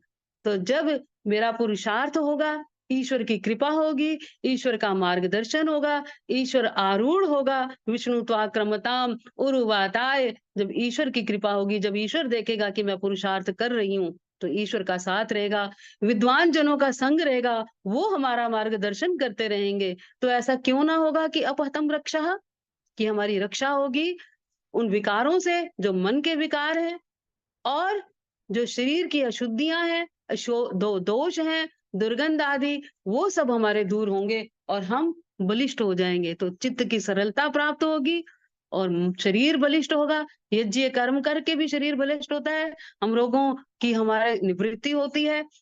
तो इस तरह से ईश्वर की कृपा से, हमारे पुरुषार्थ से चित्त के विकार दूर होंगे, चित्त में सरलता आएगी और शरीर बलिष्ठ होगा। और सरल चित्त और बलिष्ठ शरीर से हम यज्ञ व्यवहारों को और अधिक सक्षमता से कर सकेंगे। और जो यज्ञ व्यवहार हैं, अंत में क्या कह रहे हैं उन यज्ञ व्यवहारों के लिए? कि यच्छन्ताम पंच। अंत में मंत्र में क्या कहा? यच्छन्ताम पंच।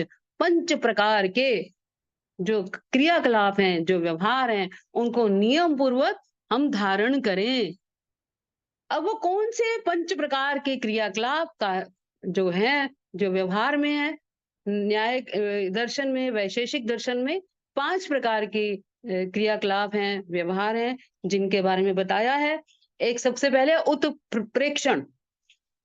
जो भी हम अपने शरीर से क्रियाएं करते हैं, 5 प्रकार की क्रियाएं बताई हैं। एक तो उत्प्रेक्षण, जब हम ऊपर कुछ फेंकते हैं। एक अवप्रेक्षण, जब हम नीचे कुछ फेंकते हैं। एक क्या है? आकुंचन, जब हम सिकोड़ते हैं किसी को तब कोई कर्म होता है। और चौथा प्रसारण, जब हम फैलाव करते हैं किसी वस्तु का, किसी पदार्थ का, तो तब कोई जो कर्म होता है। और पांचवा गमन, जब कहीं आते जाते हैं तब जो कर्म होता है। तो 5 प्रकार के कर्म न्याय दर्शन वैशेषिक दर्शन में कहा है। ये जो 5 प्रकार के कर्म हैं, इन ये कर्मों को कैसे हम करें? बिल्कुल यज्ञीय व्यवहार की तरह हमारा व्यवहार यज्ञीय हो जाए, प्रत्येक कर्म हमारा यज्ञीय हो जाए, एक एक हमारा कार्य यज्ञीय हो जाए। कब होगा वो? जब हमारा चित्त सरल और शरीर बलिष्ठ होगा, हम सक्षम होंगे, हमारे मन की व्याधियां नहीं होंगी, हमारा सरल चित्त होगा, मन में कुटिलता नहीं होगी। जब हम शास्त्र पढ़ेंगे, विद्वान जनों का संग करेंगे, ईश्वर की भक्ति करेंगे, तो हमारा चित्त सरल होता चला जाएगा, मल हमारे दूर होते चले जाएंगे, चित्त के विकार दूर होते चले जाएंगे, और शरीर भी उत्तम उत्तम हव्य पदार्थों से हम बलिष्ठ करेंगे। तो जब हम सक्षम हो जाएंगे इस तरह से, और ईश्वर की कृपा से हम उत्तम उत्तम यज्ञीय कार्यों को कर सकेंगे। 5 प्रकार के ये यज्ञीय कार्य, जो कि एक एक कार्य हमारा यज्ञ हो जाएगा, तो ईश्वर की कृपा क्यों ना होगी? क्यों ना हम अपनी आध्यात्मिक और आत्मिक उन्नति कर पाएंगे? क्यों ना हमारा जीवन सफल होगा? क्यों ना हमारी जो जीवन यात्रा है, हम पग पग आगे बढ़कर उस ईश्वर की कृपा से आगे बढ़ते चले जाएंगे। तो वेद जो हमें संदेश देता है कि तुम हे मनुष्य, कुटिलता से रहित होकर हव्य पदार्थों को धारण करो, शरीर को बलिष्ठ बनाओ, चित्त के विकारों को दूर करके अपने सरल चित्त से यज्ञीय व्यवहारों को करोगे अगर, तो ईश्वर की कृपा भी होगी और वो तुम्हें कभी नहीं छोड़ेंगे। वो मार्गदर्शन करते रहेंगे, सत्य प्रेरणा करते रहेंगे। हमें पता है कि ईश्वर अंदर से प्रेरणा करता है, अच्छे कार्यों की प्रेरणा करता है। और एक बात और भी है, जिनका हृदय बहुत काला हो गया, बहुत तामसिक हो गया, वो ईश्वर की प्रेरणा उन्हें सुनाई भी नहीं देती है।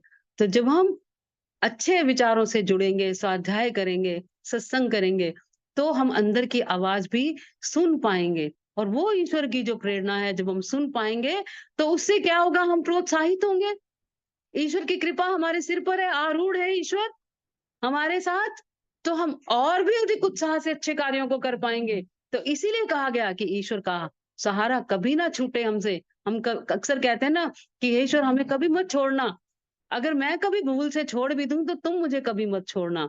यहाँ पर पहले वेद मंत्र में कहा कि तुम अपनी वो प्रवृत्ति बना के रखो कि तुमने पहले कभी नहीं छोड़ना, कभी भी नहीं छोड़ना। चित्त को सरल करने और बलिष्ठ शरीर बनाने की प्रवृत्ति को तुमने कभी नहीं छोड़ना, तो ईश्वर भी कभी नहीं छोड़ेंगे, विद्वान जन भी कभी नहीं छोड़ेंगे।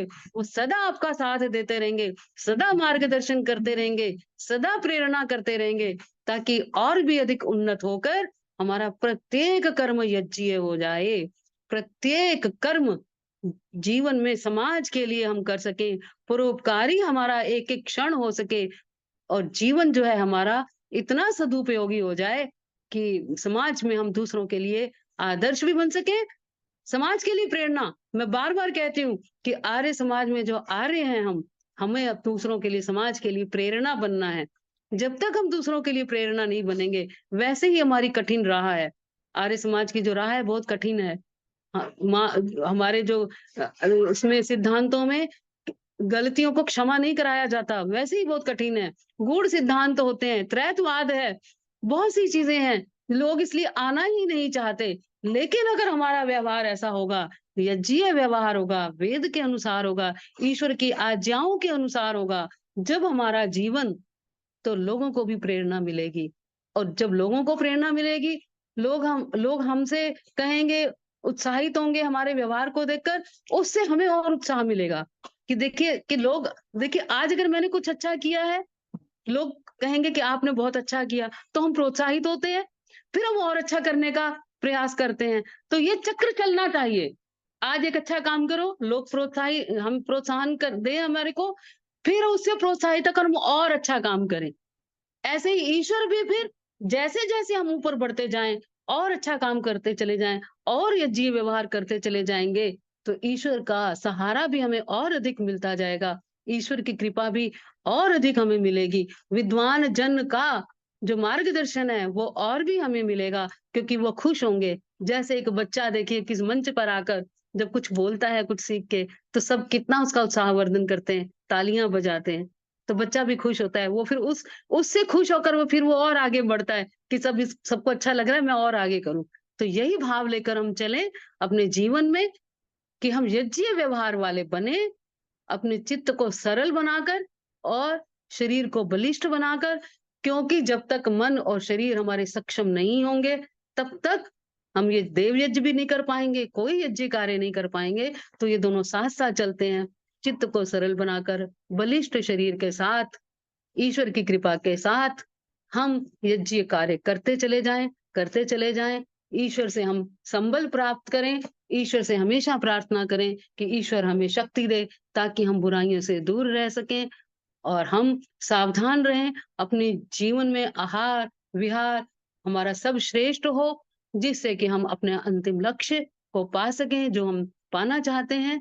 अब मेरा समय समाप्त हो गया है। जितेंद्र जी, आपने मुझे आज समय दिया, आपका बहुत बहुत धन्यवाद। मैंने थोड़ा सा गूढ़ विषय लिया है, पता नहीं कितना मैं समझा पाई हूँ और कितना सबको समझ में आया है, लेकिन मैंने अपनी ओर से प्रयास किया है। आपका बहुत बहुत धन्यवाद। सबने मुझे धैर्यपूर्वक सुना, सभी का बहुत बहुत धन्यवाद। ओम शम। ओम। बहुत बहुत धन्यवाद आदरणीय उषा मलिक जी, बहुत सुंदर मंत्र आपने लिया। और महर्षि दयानंद का भाष्य यजुर्वेद का पूरा उपलब्ध है, और महर्षि दयानंद का जो भाष्य है उसके अनुसार आपने उस अर्थ को समझाने का प्रयास किया। निश्चित रूप से कई बार हमें जब हम पढ़ते हैं पुस्तक के अंदर, तो थोड़ा हमारे सामने मंत्र होता है, हम उसे देखते हैं, एक एक पद को देखते हैं, समझ में आता है। ऑनलाइन माध्यम से हो सकता है कि कहीं कुछ लोगों को समस्या आई हो। मैंने प्रयास तो किया मंत्र को भी साथ में बीच में स्क्रीन में दिखाने का, ताकि लोग मंत्र को भी देख सकें, पढ़ सकें। और आपने अर्थ को बहुत अच्छे प्रकार से एक एक पद को लेकर के उसका समझाया। बहुत बहुत धन्यवाद। मुझे उम्मीद है कि सभी को समझ में आया होगा। भावना मंत्र की यही कि हमारा जीवन यज्ञमय बने, हम अपने चित्त को सरल बनाएं, शरीर को बलिष्ठ बनाएं। और किस लिए बनाएं? ताकि हमारा जीवन यज्ञमय हो सके, हमारा प्रत्येक कार्य यज्ञीय हो सके। और क्योंकि कहा गया है कि यज्ञो वही श्रेष्ठतमम कर्म, यज्ञ संसार का श्रेष्ठतम कर्म है। या हम इसे इस प्रकार से भी ले सकते हैं कि जितने भी श्रेष्ठ कर्म हैं वो यज्ञ की श्रेणी में आते हैं। तो हम जो भी अच्छे कार्य करते हैं वो सभी यज्ञ हैं। अपने जीवन को यज्ञीय बनाएं, न केवल ये भौतिक यज्ञ, बल्कि अपने जीवन में परोपकार की भावना, जो भी हम अच्छे कर्म करते हैं वो सारे के सारे ही यज्ञ हैं। और हम अपने जीवन में अच्छे कर्मों को करते हुए चले जाएं। क्योंकि मैंने भी एक मंत्र जो व्याख्यान किया था, उसमें यही कहा गया है, यत् पुरुषेण हविषा देवम यज्ञमतन्वतः अस्ति नु तस्माद् ओजियो यद् विहव्येन ईजिरे। वहां पर कहते हैं कि ये जो हम यज्ञ, भौतिक यज्ञ करते हैं, यद विहव्येन ईजिरे, ये जो हम हव्य के द्वारा भौतिक यज्ञ करते हैं, अस्ति नु तस्माद् ओजियो, उससे भी अधिक महत्वपूर्ण एक और यज्ञ है, जिसमें यत् पुरुषेण हविषा देवा यज्ञमतन्वतः, जिसमें जो देव लोग होते हैं वो अपने ही द्वारा यज्ञ का विस्तार करते हैं, अपने जीवन के द्वारा यज्ञ का विस्तार करते हैं। अपने स्वयं की आहुति डाल करके, अपने जीवन को ही यज्ञ में बना करके जिस यज्ञ का विस्तार करते हैं, वो इस भौतिक यज्ञ से भी ज्यादा महत्वपूर्ण यज्ञ है। और इसीलिए हम उस यज्ञ को अपने जीवन में अपनाएं, अपने जीवन को यज्ञीय बनाएं। यज्ञ रूप यह विश्व है, यज्ञ रूप भगवान, जिसका जीवन यज्ञ में वह सच्चा इंसान। अपने जीवन को यज्ञ में बनाएं, अपने चित्त को सरल बनाएं, शरीर को बलिष्ठ बनाएं। निश्चित रूप से शरीर बलिष्ठ होगा तभी हम अच्छे धर्म कार्यों को कर सकेंगे, क्योंकि कहा गया है कि शरीर माध्यम खलु धर्म साधनम। जो हम धर्म भी करना चाहते हैं, कुछ परोपकार भी करना चाहते हैं, अच्छे कार्य करना चाहते हैं, उसके लिए भी शरीर की आवश्यकता है। तो अपने शरीर को भी सुदृढ़ बनाएं, सुडौल बनाएं, स्वस्थ बनाएं, तभी हम यज्ञ कर्म कर पाएंगे। और ऐसा शरीर पा करके अवश्य ही हमें अच्छे कर्मों में प्रवृत्त होना चाहिए, अपने जीवन को इसी कार्य में लगाना चाहिए। तो कहा गया है कि अब सरल बनना सबसे कठिन कार्य है, तो सरल बनने का हम प्रयास करें। तो मैंने अपना नाम ही इसलिए उसके आगे सरल लगा दिया है, तो बार बार याद आता रहेगा कि सरल बनना है, सरल बनना है। तो अपने आप को सरल बनाने का हम प्रयास करते रहें। और जो है, मेरे को लगता है आदरणीय उषा चित्कारा जी ने भी एक बार एक कोट हमें सुनाया था, it is very simple to be happy but it is very difficult to be simple.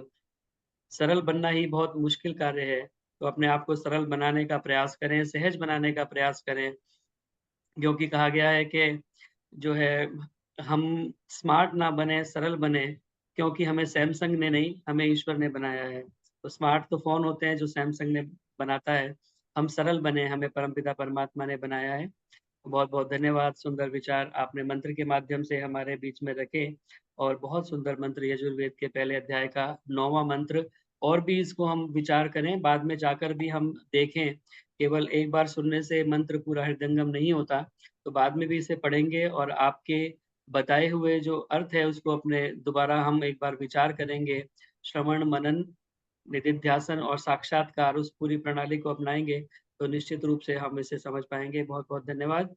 आइए, अब मेरी प्रार्थना समय समाप्त हो चुका है। आदरणीय उषा चित्कारा जी हमारे मध्य उपस्थित हैं और ज़्यादातर मैं देखता हूँ जो हमारे यहाँ पे उपस्थिति होती है, उसमें संतोष की संख्या ज़्यादा होती है। ज़्यादातर 4 या 5 संतोष हमारे इस कार्यक्रम में जुड़ती हैं, लेकिन आज उषाओं की संख्या ज़्यादा है। आज 5 उषा हमारे साथ में जुड़ी हुई हैं, तो आप भी उषा मलिक हैं और हमारी आदरणीय मंत्री आर्य केंद्रीय सभा नगर निगम क्षेत्र फरीदाबाद उषा चित्कारा जी, मेरी उनसे प्रार्थना कृपया आएँ, सभी का धन्यवाद ज्ञापन करें और अपना आशीर्वाद भी दें। आदरणीय उषा चित्कारा जी। सभी को सादर नमन। M I audible? हाँ जी, हाँ सुनाई जी। दे रहा? हाँ जी।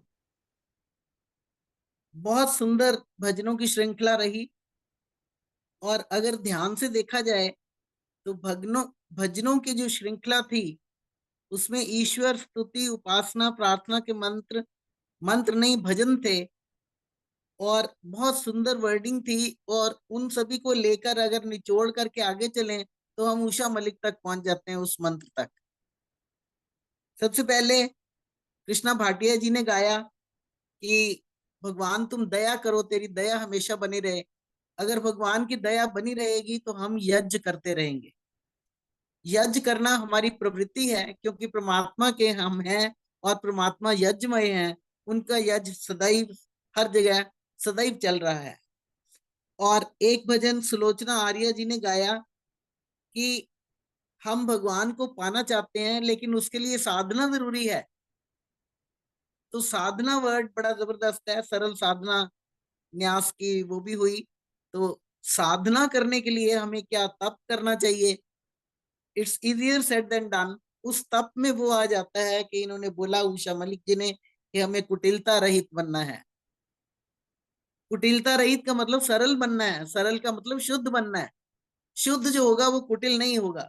हम प्रार्थना करते हैं अग्ने नये सुपताराय आसमान विश्वानी देव जुनानी विद्वान यो दस्मजु राण मेनो कि हमें कुटिल रास्तों से, टेढ़े मेढ़े रास्तों से हटाओ।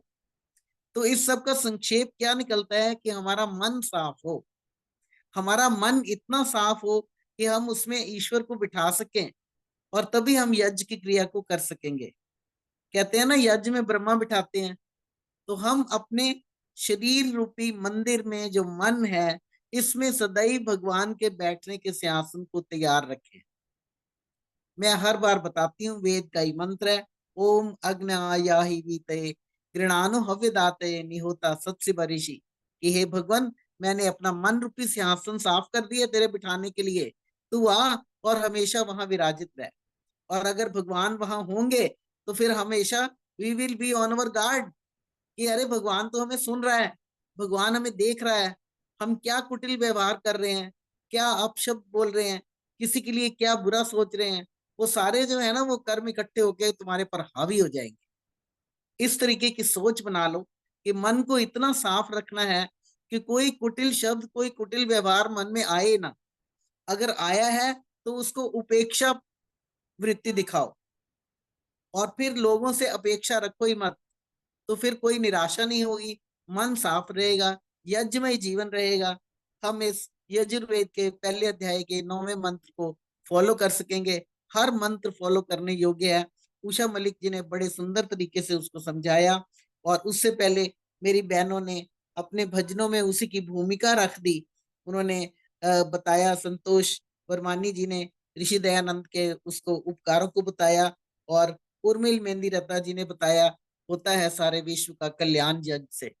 यज्ञ के बिना तो कुछ होना ही नहीं, यज्ञ से ही पवित्रता होगी। तो पंच महायज्ञ विधि है, हम पंच महायज्ञ करें, हम अग्निहोत्र करें, हम ब्रह्म यज्ञ करें, हम पितृ यज्ञ करें, हम अतिथि यज्ञ करें, हम बलि वैष्णव यज्ञ करें। हम रोज अपने अंदर झांकें। ध्यान लगाना बड़ा जरूरी है, इसी को साधना कहते हैं। थोड़ी सी देर रोज जरूर बैठिए, रात को सोने से पहले बैठ जाइए, 2 मिनट बैठ जाइए, नहीं बैठा जाता तो लेट के कर लीजिए। ध्यान लगा के एकाग्र चित्त होके कि सारे दिन में मैंने कोई ऐसा अपशब्द तो नहीं कहा कि जिससे किसी का मन मैंने दुखाया हो, मैंने कोई कुटिल व्यवहार तो नहीं किया किसी से। अगर किया है तो उसके लिए प्रायश्चित करें और अपने आप को सलाह दें कि मैं आगे से ऐसा नहीं करूंगी। मन वचन कर्म में एकता रखेंगे तो कोई हमें डबल स्टैंडर्ड्स नहीं रखने पड़ेंगे, डबल पर्सनैलिटी नहीं रखनी पड़ेगी, शुद्ध मन रहेगा। और उस दिन बताया था उन्होंने, ये सारी कड़ी है जुड़ी हुई।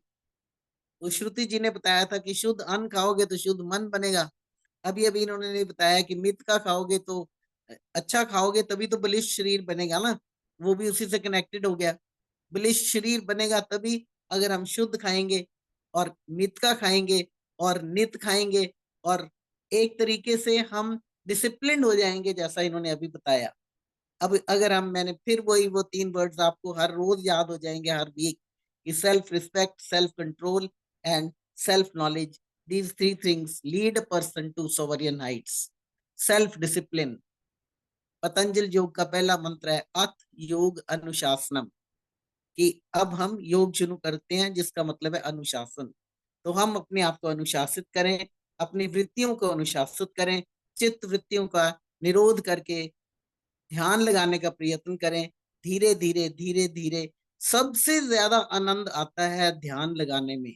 शुद्ध जगह पर बैठकर, शुद्ध विचार रखकर, मन को साफ करके पहले तो बैठो और कहो कि मैंने सबको हाथ जोड़ के भगवान से कहो कि हे भगवान, किसी ने मेरे साथ बुरा भी किया है तो मैंने सबको माफ कर दिया, ताकि आपका दिल हल्का हो जाए। अगर दिल में इतना बोझ लेके बैठोगे कि उसने मुझे ये कहा, उसने ये कहा, उसने ये कहा, तो मन तो सारा बोझ से भर जाएगा, तो उसमें और तो कुछ जा ही नहीं सकेगा। तो पहले सबको माफ कर, मैंने सबको माफ किया, जिसने मेरे साथ बुरा किया मैंने उसको माफ किया, हे भगवान मैं भी किसी के साथ बुरा ना करूं। ऐसी प्रार्थना करिए। प्रैक्टिकल लाइफ है, प्रैक्टिकल वर्ड्स हैं, प्रैक्टिकल जितनी हमारी जिंदगी होगी तभी हम आगे बढ़ सकेंगे। उषा मलिक जी ने इसको वेद के मंत्र से सिद्ध करने का पूर्ण सफल प्रयास किया। मैं उन वो बधाई की पात्र हैं। सभी मेरे बहनों ने बहुत सुंदर भजन बोले, मैं कुछ नाम भूल भी जाती हूँ। ललिता जी ने भी बहुत सुंदर बोला कि हे भगवान हमें ज्ञान दो, ज्ञान देना तेरा काम है और ज्ञान के बिना हमारा काम नहीं चलता। और फिर to cap it all, Jitendra ji ने तो सभी के भजनों का, सभी के उपदेशों का निचोड़ साथ साथ आपको बता दिया। बड़े सुंदर तरीके से उनकी सॉल्यूशंस बता दी। आओ भगवान करे ये सारी सॉल्यूशंस हमारे दिल दिमाग में उतरे और हम अपने जीवन को प्रैक्टिकल कर सकें, और आज के लिए कैरी अवे ये हो जाए कि हमारा व्यवहार शुद्ध हो।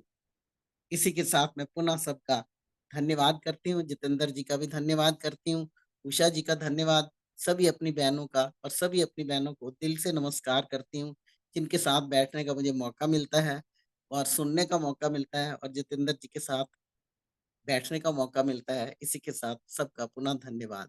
ओम शम। बहुत बहुत धन्यवाद आदरणीय मैडम उषा चित्कारा जी। बहुत सुंदर तरीके से आपने पूरे कार्यक्रम का सार संक्षेपण किया और बहुत धैर्य लगता है सभी की बातों को सुनना, सभी के भजनों को सुनना, शुरू से आखिर तक कार्यक्रम को सुनना और तब उसका निचोड़ प्रस्तुत करना, उसका समरी बनाना, उसको हमारे सामने एक प्रकार से सार के रूप में प्रस्तुत करना। तो आपके धैर्य को भी मैं प्रणाम करता हूँ।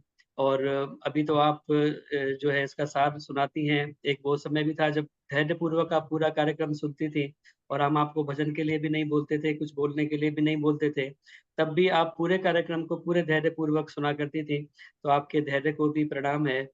बहुत-बहुत धन्यवाद। सुंदर तरीके से आपने इस कार्यक्रम को जो है पूरा सार उसका प्रस्तुत किया। और एक बार पुनः उन सभी श्रोताओं को भी मैं नमन करता हूँ, धन्यवाद करता हूँ, जो इस कार्यक्रम के साथ में जुड़े हुए हैं और इस पूरे कार्यक्रम को देख रहे हैं। आदरणीय नारायण दत्त शर्मा जी मुआना से मैं देख रहा हूँ हमारे बीच में जुड़े हैं। बहुत-बहुत स्वागत और धन्यवाद। और जिन लोगों के पास कार्यक्रम की सूचना नहीं पहुंचती तो अपना मोबाइल नंबर चैट बॉक्स में लिख दिया करें, तो हम आपको अपने ग्रुप के साथ में जोड़ लेंगे जिससे आपको सूचनाएं मिल जाएं। मेरा व्हाट्सएप नंबर आप अपने मोबाइल में ऐड करके रखेंगे तो सूचनाएं आपको मिल पाएंगी, क्योंकि हम व्हाट्सएप पे ब्रॉडकास्ट ग्रुप के माध्यम से सूचनाएं भेजते हैं। उसके लिए आवश्यक हो जाता है कि मेरा व्हाट्सएप नंबर आपके मोबाइल में सेव हो, नहीं तो वो सूचनाएं आप तक नहीं पहुंच पाती हैं। तो आइए बस अब शांति पाठ करके आज के सत्र का हम समापन करें और उसके बाद फिर पुनः अगले शुक्रवार को हम मिलेंगे। आइए शांति पाठ करें। ओम द्यौ शांतिरंतरिक्षं शांति पृथिवी शांतिरापः शांतिरोषधयः शांतिः वनस्पतयः शांतिर्विश्वे देवा शांति ब्रह्म शांति सर्वं शांति शांतिरेव शांति सामा शांतिरेधि। ओम शांति शांति शांति। जय घोष के लिए आप अपने माइक ऑन कर सकते हैं। जो बोले सो अब है, सत्य सनातन वैदिक धर्म की जय हो। मर्यादा पुरुषोत्तम भगवान श्री रामचंद्र की जय हो। ईश्वर भगवान श्री कृष्णचंद्र की जय विरजानंद की जय प्रवर्तक महर्षि प्रवर देव दयानंद की जय भारत माता की जय गौ माता का पालन आर्य समाज अमर रहे, वेद की ज्योति जलती रहे, ओम का झंडा ऊंचा रहे। प्रणव ध्वनि ओम। वैदिक अभिवादन सभी को सभी सादर को सादर सभी का बहुत बहुत धन्यवाद।